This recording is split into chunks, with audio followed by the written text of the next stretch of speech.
what are all of these American bases doing within the Islamic world? That is the first question.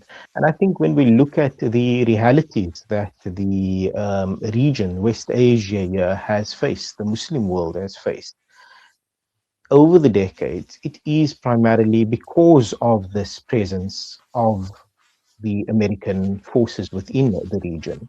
If we look at all of the conflicts within the region, we look at Iraq, we look at Syria, we look at Lebanon, all of this is because of the American interference within the region. So here the question is what decision needs to be taken as far as the American presence within West Asia. The other one is, of course, a continuing one, and I think there's no question within the Muslim psyche about this, is the artificial presence of the Zionist regime that was implanted into this region by the British, that is supported vehemently by the Americans, as we are seeing here play out.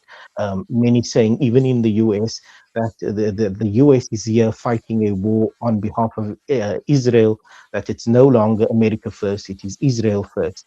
So when we look at this, we see that these are actually the sources of the the distrust that we find between these regional countries. That said, I think we must keep in mind that despite all of that, there has been very good sort of gestures and relations even from countries within the region. We can, I mean, go back a few years and we can see the conflict that happened between the Gulf countries within the GCC, for example, where they're all coordinated against Qatar, where there have been conflicts between Saudi Arabia and the UAE and so on, and even playing out today on the battlefield in other regions where they have proxies fighting, for example, in Yemen, Sudan, and so on. So there will be rivalry between countries. That is to be understood.